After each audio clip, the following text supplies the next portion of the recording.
Hello friends, good morning. मैं तीस वर्मा आपका प्यारा सा चैनल डायनामिक कैरियर इंस्टीट्यूट में आपका स्वागत करता हूं। तो मैं आज आपके लिए लेकर आया हूं halo alkane and hello arenes. Halo alkane and hello arenes तो समझते हैं, जैसा कि हम पढ़ रहे थे पिछले लेक्चर में कि हेलो एल्किन का वर्गीकरण तो हम हाइड्रोजन परमाणु के आधार पर तो हम बांट दिए थे, लेकिन इसमें कहता है कि हाइड्रोजन परमाणु से संलग्न परमाणु के प्रसंकरण के आधार पर भी वर्गीकरण किया जाता है। यानी कि प्रसंकरण के आधार पर जब हाइड्रोजन परमाणु CX बंध यानी प्रसंकरण के यानी हाइब्रिडाइजेशन के आधार पर भी हम इसको बांट सकते हैं। हाइब्रिडाइजेशन 3 है, sp3, sp2 और sp। समझते इस बात को।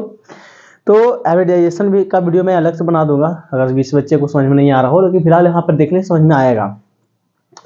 तो हेलो एल्केन हेलोजन को क्या करेंगे, वर्गीकरण किए थे पिछले लेक्चर में। आपको हेलोजन परमाणु का आधार बताए थे, मोनो हेलोजन, डाई, ट्राई, ऐसा बताया गया था। तो जो बच्चा अगर नहीं देखा होगा तो जाकर देखें, तब आए इस लेक्चर में तो आपको बहुत अच्छे से समझ में आएगा सीरियल ढंग से। अगर जो बच्चा नया है तो चैनल को सब्सक्राइब करो, लाइक करो, शेयर करो, है ना, और साथ में प्रेस बेल आइकन भी दबा दें ताकि आपको नए नए अपडेट, नया नया वीडियो आवे तो आपके पास चला जाए। तो स्टार्ट करते हैं halo alkane and hello arenes का वर्गीकरण। ये सेकेंड वर्गीकरण है, समझते हैं आगे। देखो, ये जो कहता है, कहता भी है, कहता है कि हाइड्रोजन परमाणु के संलग्न परमाणु के प्रसंकरण के आधार पर भी वर्गीकरण किया जाता है। तो सबसे पहले हम देखें, इसको 3 होते हैं तो हम sp3, sp2, sp। ये जो CX बंध दिया गया है, क्या है CX बंध, ये कैसा है, sp3 है। कैसा है, sp3 हाइब्रिडाइजेशन बंध युक्त, यानी कि समझे तो एल्किल हैलाइड या हेलो एल्केन, इसको बोलते हैं RX।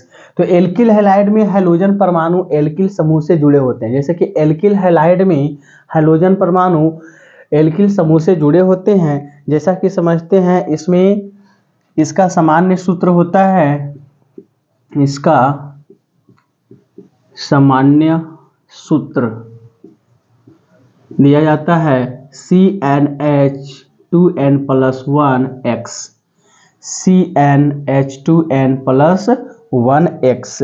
यहाँ देखा जाए तो x क्या है, x क्या है, तो x में क्लोरो, फ्लोरो, ब्रोमो और आयोडो, ये तीनों आ जाते हैं। क्लोरो, फ्लोरो, ब्रोमो, आयोडो, ये तीनों आ जाएंगे, है ना। हाइड्रोजन 4, क्लोरो, फ्लोरो, ब्रोमो, आयोडो होते तो 5 है, लेकिन इसमें पढ़ना 4 ही है। तो समझते हैं कि इसका फॉर्मूला क्या होता है, CnH2n+1x दिया जाता है। एल्किल हैलाइड में हाइड्रोजन परमाणु एल्किल समूह से जुड़े होते हैं। तो समझे कि क्या एल्किल परमाणु जुड़े होते हैं। तो देखो किस तरीका से जुड़ता है, इस चीज को हम आगे समझते हैं। तो कहता है ना बाबू कि जैसे मैं आपको एग्जाम्पल से समझो, जैसे कि यहाँ दिया गया है R, ये दिया गया है RCX,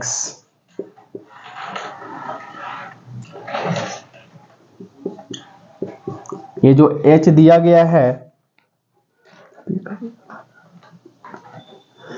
इसका मान लिया जाए, देखो समझो, ये जो X दिया गया है किससे जुड़ा हुआ है, हाइड्रोजन परमाणु से, हाइड्रोजन परमाणु से। ये 3 तरीका से आप sp3 संकरण निकाल सकते हैं। अगर समझो कि आप X जिस कार्बन से जुड़ा हुआ है वो आगे कितने कार्बन से जुड़े हुए हैं, इस X R कहने का मतलब होता है R, इसको भी लिख सकते हैं आप। देखो ये जो दिया गया है सूत्र, ये R भी हो सकता है, ये R बराबर फॉर्मूला होता है, इसको इस तरीका से लिख सकते हैं। R होता है CnH2n+1, R CnH2n+1। तो देखिए यहाँ पे ध्यान से, सबसे पहले ए देखो कि ए आपका टर्शियरी है कि आपका सेकेंडरी है या प्राइमरी है, ए पता कैसे चलेगा। तो समझते हैं, सबसे पहले ए जान लो कि ए आपका sp3 संकरण है या नहीं है। तो देखें कि कार्बन के अगर सब सिंगल बंद हो, इसका और नियम है लेकिन अभी डायरेक्टली समझ लो कि कार्बन के चारों बगल अगर सिंगल बंद हो तो हम उसको कहते हैं sp3। कौन से संकरण में है, sp3 संकरण। और ये आपका होता है प्राइमरी सेकेंड टर्शियरी देख लो सब बढ़िया से। ये जो हैलोजन ग्रुप जो दिख रहा है आपका, ये क्या दिख रहा है? Halogen group. जिस कार्बन से जुड़ा हुआ है, जिस कार्बन से जुड़ा हुआ है, आगे कितने कार्बन से जुड़े हुए हैं? तो एक कार्बन से, यानी कि एक कार्बन से जुड़े हुए हैं। और दूसरी बात, हैलोजन जिस कार्बन से जुड़ा हुआ है वो आगे कितने एल्किल समूह से जुड़े हुए हैं? तो एक एल्किल समूह से जुड़े हुए। ये तो एच है ना, एक एल्किल समूह से जुड़े हुए हैं। एल्किल कहने का मतलब वो भी तो आ रही है ना, जैसे कि कार्बन आया था, कार्बन भी तो आ रही है। यानी कि यहाँ जैसा लिखा गया है उस आधार पे अगर देखा जाए तो आपका आता है कि हैलोजन जिस कार्बन से जुड़ा हुआ है, हैलोजन तो वो एल्किल समूह से जुड़े होते हैं। यानी कि कितने एल्किल समूह से जुड़े हुए हैं? तो एक, जिसको हम बोलेंगे 1 डिग्री, इसको बोलते हैं प्राइमरी, अगर उसी तरीका से अगर कार्बन जिस, देख लो H R, यहाँ पे भी क्या दिया गया है? R। अब समझने वाली बात यह है कि ये भी जो हमारा है sp3 संकरण ही है। क्यों sp3 संकरण कहा गया है? क्योंकि कार्बन के चारों बगल अगर सिंगल बॉन्ड है तो आपको उसको क्या माना जाएगा? sp3 संकरण ही कहते हैं। ये बात ध्यान रखना है आप लोगों को। तो देखिए आगे समझते हैं। तो देखा जाता है बच्चा कि अगर हैलोजन जिस कार्बन से जुड़ा हुआ है, हैलोजन जिस कार्बन से जुड़ा हुआ है और आगे कितने एल्किल समूह, ये आपका एल्किल समूह है, वो आपको कितने एल्किल समूह से जुड़े हुए हैं? 2, 1, 2, एक तो हाइड्रोजन है। हैलोजन जिस कार्बन से जुड़ा हुआ है वो कितने हैलोजन ग्रुप से, एल्किल समूह से जुड़े हुए हैं? तो 2, इसको हम बोलेंगे 2 डिग्री। क्या बोलेंगे? 2 डिग्री। इसको बोलते हैं सेकेंडरी, इसको क्या बोलते हैं? सेकेंडरी। आगे देखिए इसी तरीका से अगर हाइड्रोजन CX तो पहले ही दिखाया गया था, ये भी R है आपका, इधर भी R है, ये भी क्या दिया गया है? R ही दिया गया है। हाइड्रोजन जिस कार्बन से जुड़े हुए हैं, ये पहले देख लो sp3 का है या नहीं है। तो देखते हैं, तो ये sp3 का है, क्योंकि कार्बन के चारों बगल क्या है? सिंगल बंध है, एकल बंध है। तो हाइड्रोजन जिस कार्बन से जुड़ा हुआ है वो आगे कितने एल्किल समूह से जुड़े हुए हैं? 3 एल्किल समूह से जुड़े हुए हैं। 3 एल्किल समूह से जुड़े हुए हैं, इसलिए इसको बोलेंगे 3 डिग्री। इसको बोलते हैं टर्शियरी, इसको क्या बोलते हैं? टर्शियरी हैलो एल्केन बोला जाता है। देखा जाए तो sp3 संकरण के आधार पर इसे हम कितने भागों में बांट दिए? एल्किल हैलाइड या हैलो एल्केन को 3 भागों में बांटा गया। एक है प्राइमरी, एक किस में बांटा गया? प्राइमरी में बांटा गया, एक सेकेंडरी में, एक टर्शियरी में बांटा गया। इसका सबसे मस्त तरीका समझ लो कि कार्बन के चारों बगल अगर सिंगल बंध है, एकल बंध है, तो हम इसको बोलेंगे sp3 संकरण। यहाँ की देखने का तभी क्या है? sp3 हम पढ़ रहे हैं। अगर X यानी कि हैलोजन जिस कार्बन से जुड़ा रहे, ये बातें बार बार आएगी आगे भी, इसलिए समझ लो। हैलोजन जिस कार्बन से जुड़ा रहे वो आगे, अगर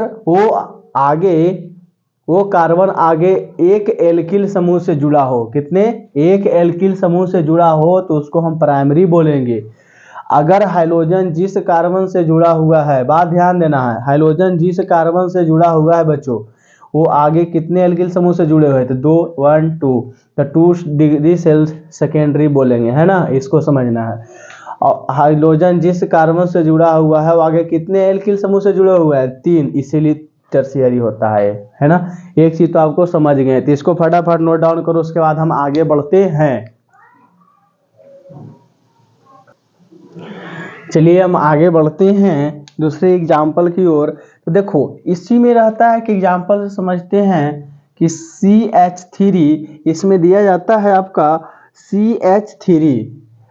अब जो R के जो देखे थे, ये जो R था इसमें आपका CH3 भी लिख सकते हैं, C2H5 भी लिख सकते हैं, इसका 10 पार्ट लिखा जा सकता है। ये बात ध्यान में रखना है। अगर हम CH2 क्या लिखे, CH2 डबल बॉन्ड CH2X क्या दिया गया है, CH2X। ये एग्जाम्पल देख लो।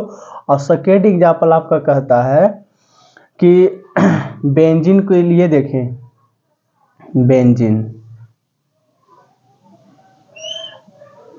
है ना, ये आपका क्या दिया गया है, बेंजीन रिंग। ये आपका बेंजीन रिंग दिया गया है और इसके ऊपर क्या CH2 और उसके बाद क्या दिया गया है, हेलोजन ग्रुप। इसके बाद क्या दिया गया है, हेलोजन ग्रुप दिया गया है। तो इसमें अंतर क्या पता चलता है, देखो ये बातें समझना जरूरी है, इसमें बच्चे बहुत कंफ्यूजन रहते हैं। जैसा कि समझो ये जो CH2 CH और CH2 दिया गया है, यानी कहने का मतलब ये है कि हाइड्रोजन जिस कार्बन से जुड़ा हुआ है, ये कार्बन आपको sp3 हाइब्रिडाइजेशन का है, यानी कि संकरण का है। ये हाइड्रोजन जिस कार्बन से जुड़ा हुआ है ये कैसा है, sp3। यानी कि हाइड्रोजन जिस कार्बन से जुड़ा हुआ है वो कैसा sp3 का है, कैसा संकरण है, तो sp3। लेकिन इसमें उसके बगल वाले क्या है, sp2। बगल वाले क्या है, sp2 संकरण है। ये वाला क्या है आपका, sp2 संकरण। इसको देखो तो इसका नाम होता है sp2 संकरण। इसको हम लिखते हैं sp2 संकरण। अब समझो बात को, देखो इसमें sp2 भी है और sp3 भी है। डबल बॉन्ड जहां रहेगा वहां हम sp2 देंगे। डबल बॉन्ड से जो कार्बन जुड़ा रहेगा वो कार्बन sp2 होता है। ये बातें अभी फिलहाल के लिए जान लो। तो यानी देखना है कि हाइड्रोजन हाइड्रोजन जिस कार्बन से जुड़ा हुआ है, हाइड्रोजन जिस कार्बन से जुड़ा हुआ है वो कौन सा संकरण है, sp3। तो sp3 में ही जाएगा, sp3 आपको में ही रहेगा। लेकिन हाँ इसका एक स्पेशल नाम होता है ये देखना है ना कि हाइड्रोजन किस कार्बन से जुड़ा हुआ है, sp3 वाले से है कि sp2 वाले से। ये बातें ध्यान में रखना है।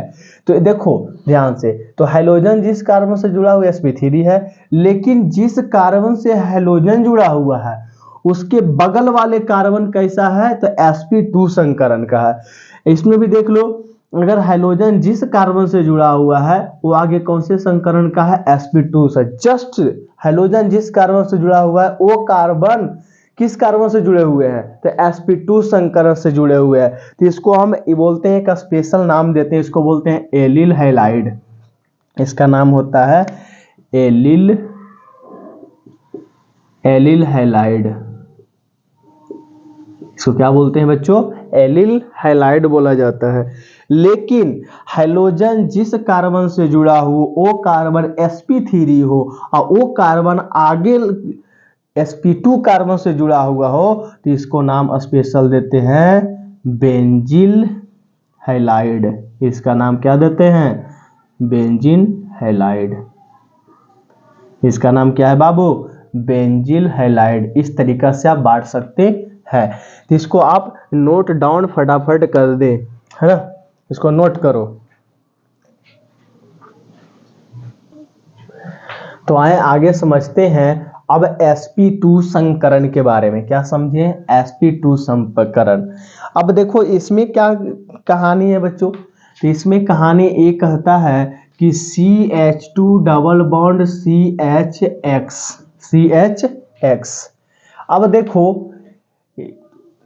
अब देखो ध्यान से, इसमें एक और है बेंजीन के ले लो, जस्ट उसी लायक है, समझते हैं एग्जाम्पल से हम समझते हैं।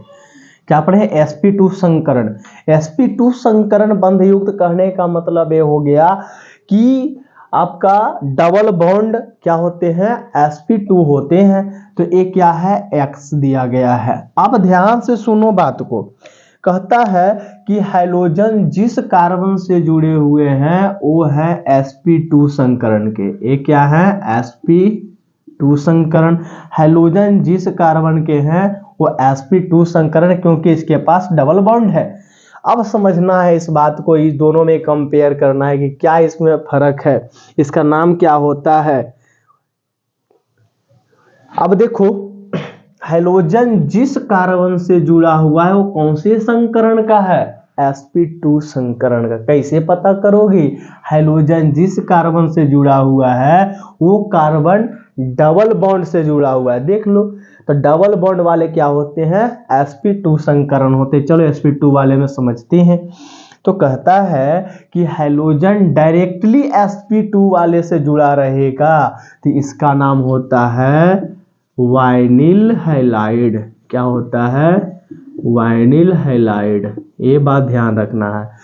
अगर इसमें देखो एक हाइड्रोजन जो दिया गया है, हाइड्रोजन परमाणु डायरेक्टली sp2 से जुड़ा हुआ है, देख लो ध्यान से, किसमें जुड़ा हुआ है? डायरेक्टली sp2 से जुड़ा हुआ है, तो इसका एक स्पेशल नाम होता है एरिल हैलाइड। क्या होता है? Aryl halide. एकदम मजे मजे समझो। अब देखो इसमें थोड़ा सा कंपेयर कर लेते हैं, बहुत बच्चे इसमें कंफ्यूजन खा जाते हैं, तो इसको हम समझते हैं बढ़िया से। देखो कंपेयर करके, हाइड्रोजन जिस कार्बन से जुड़े हुए हैं वो आगे sp3 से जुड़े हुए हैं, लेकिन जिस कार्बन से हाइड्रोजन जुड़ा हुआ है, हाइड्रोजन परमाणु जिस कार्बन से जुड़े हुए हैं वो आगे sp2 कार्बन से जुड़े हुए हैं। लेकिन इसमें क्या है कि डायरेक्टली sp2 से जुड़ा हुआ है, लेकिन इसमें sp3 वाला कार्बन sp2 से जुड़ा हुआ है, तो इसका नाम क्या हो जाएगा? Aryl halide. क्या हो जाएगा इसका? एरिल हैलाइड हो जाएगा। और देखा जाए तो इसमें हाइड्रोजन ग्रुप है, पहले sp3 से जुड़ा, उसके बाद sp2 से जुड़ा, इसके स्पेशल नाम होगा बेंजिल हैलाइड बोलते हैं इसको। अगर यहाँ देखा जाए तो हाइड्रोजन ग्रुप परमाणु जो दिया गया है वो डायरेक्टली sp2 से है तो इसको वाइनिल हैलाइड बोलेंगे, sp2 से है तो इसको एरिल हैलाइड बोलेंगे। यही अंतर है। यानी कि sp3 के जस्ट बगल में क्या sp2 होना चाहिए। यानी कि हाइड्रोजन ये आपका आता है, ये जो हाइड्रोजन परमाणु है डायरेक्टली नहीं जुड़ा हुआ है sp3 से पहले जो, इसलिए sp3 संकरण में आएंगे। और हाइड्रोजन परमाणु डायरेक्टली जुड़े हैं sp2 से, जिसको हम sp2 में रखेंगे। इस बात को बढ़िया से एकदम समझना है ना।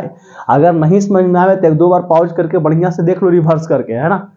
तो बढ़िया समझना है इसको। इसमें बहुत बच्चे कंफ्यूजन रहते हैं कि ये क्या है, डायरेक्टली sp2 से तो वाइनिल का था sp2 वाले में आएंगे, लेकिन इसमें भी sp2 है, लेकिन कब हाइड्रोजन कैसे जुड़ा हुआ ये देखना है ना। इस बात को ध्यान रखना है। तो उतारिए इसको फटाफट।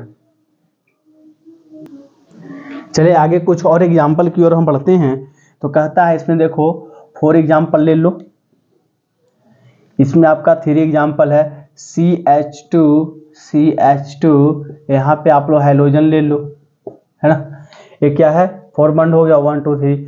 अब देखना ये है बात इसमें बाबू। चलो एक और ले लेते हैं CH3, यानी कि CH3 ऐसा करके कुछ लेते हैं। अब देखना ये है, अगर ये नहीं भी ले सकते हो ले भी सकते हो, कोई दिक्कत नहीं। लेते हैं, चलो हटाओ इसको, ज़्यादा दिमाग खर्चा होगा। चलो यहीं से समझ लेते हैं बात को। अब देखो हाइड्रोजन अगर पास वाले कार्बन पे हैं, हाइड्रोजन क्या है? पास वाले कार्बन पे हैं, तो इसका नाम हो जाता है विसिनल हैलाइड। Vicinal halide. अब देखते हैं एक और 4 एग्जाम्पल CH3, CH, Cl और Cl। ये समझना है बात को। इसमें क्या दिया गया है? Cl और Cl। अब देखो ध्यान से इसको देखना है कि इसमें क्या कर रहा है।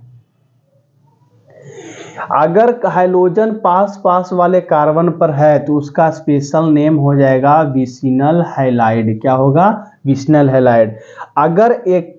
अगर कार्बन अगर जो ये है कार्बन क्लोरीन दे दिए, इसमें आपका होगा X पहले लो, उसके बाद क्लोरीन पे आपको बताया जाएगा।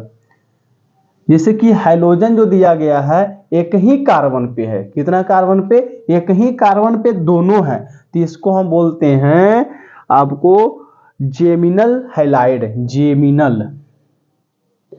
जेमिनल हैलाइड इसको बोला जाता है, जेमिनल हैलाइड।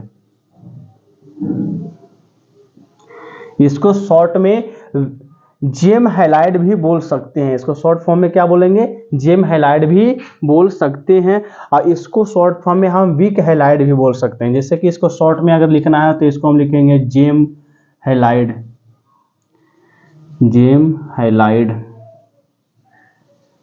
इसको लिखेंगे वीक हैलाइड,